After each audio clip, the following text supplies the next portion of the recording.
Quiet Cat, the industry's leading portable electric all-terrain vehicle, engineered from the ground up for off-road travel, has the ability to carry a rider almost anywhere. Quiet Cat, hunt like a cat. How often has this happened to you? You're out there hunting and here comes a really nice buck and he's just out of your range. He might be 45 yards, he might be 50 yards. And you wonder, how can I extend my range so I can make that shot the next time? To extend that range, you start at the ground level. That's why I'm 20 yards away here today. We're going to show you how you start short and then you can incrementally work your way up to shoot longer distances. So you might wonder why I'm sitting. Well, I like to practice how I hunt. And when I shoot while I'm hunting, 99.9% of the time, I like to shoot sitting down. So that's how I'm going to practice. I'm going to practice like this at 20 yards, 30 yards, 40 yards, and however long I want to get that out of there. So let's take a couple shots just to make sure our 20-yard pin is where we think it is.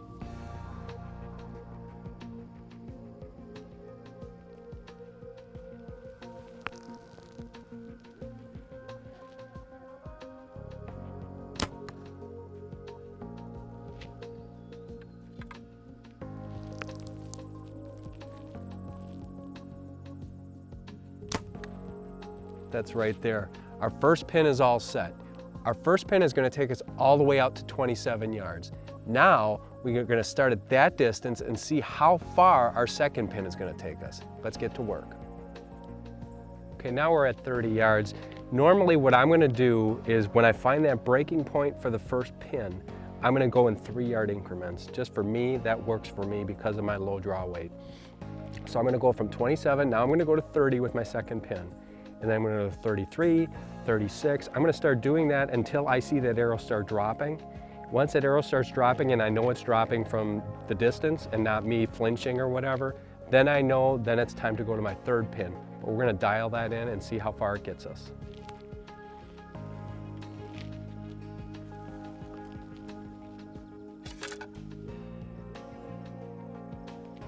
You know, that's a pretty good group right there. I can fine tune that later and bring that over a little bit to the left, but what this tells me now is I'm right on at 30 with my second pin. Now, how far is that second pin gonna take me? It's critical for me to find that out, especially only shooting 54-pound draw weight. I wanna see if that's gonna get me to 36 yards or even farther than that. Okay, we're back to 55 yards. And now we've found where our breaking points are for all of these pins. I have 5 pins on this site and it's going to take me out to 55 yards. One thing that I found is from pin to pin, it was about 8 yards from those first 2 or 3 pins. But the farther I got back, the smaller that became. It became only 7 yards on that last pin. So I know I'm good out to 55 yards. And now I'm going to practice at this distance, not thinking that I'm going to take a shot at a deer at this distance, but what you find out is when you're practicing at 55, 60, even 70 yards in some cases, you find that the slightest flaw in your shooting form is going to show up in spades on that target. If I flinch a little bit, if I torque that bow a little bit, that arrow is going to be that much farther off. What this helps me do is when I practice at these distances, it makes those shorter distance, that 35-yard shot, the 32-yard shot, the 30-yard shot, seem like layups in the end.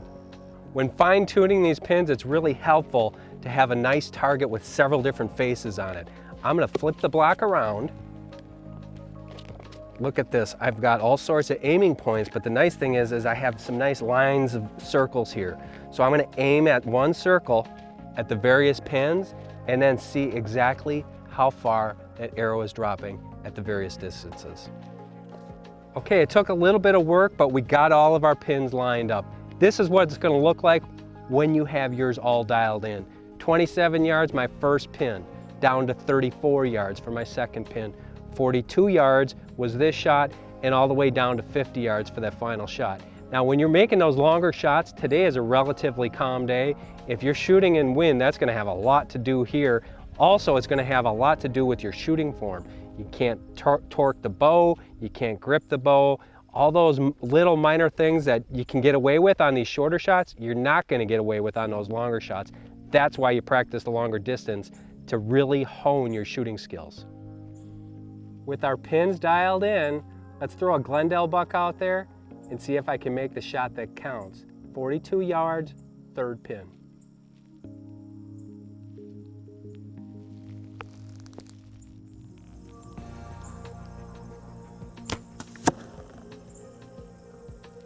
Okay, we're out here, we've done our practice, we got our bow sighted in, but what about your tree stand? You know the distances around your tree stand where a deer might show up. Use some of these night and day trail markers, and that's gonna help you because you're gonna range it beforehand, clip that up, you're gonna know that tree is 34 yards. That bush is 38 yards or 28 yards. In an instant, you're gonna know when that deer comes in, you don't have to pull out your rangefinder, you can get in position to make the shot. Hey everybody, let me tell you about today's Deer Talk Hot Pick. It's the new line of Halo rangefinders. You have to check these out, especially if you're a bow hunter. One thing I really like about them is they are small, compact, and lightweight. They fit right there in your pocket. Also, when you're ranging a deer, you can range them regular mode or you can range them continuous mode. Continuous mode allows you to get up-to-date yardage distances as that deer's walking to you or from you. Check it out today at halooptics.com.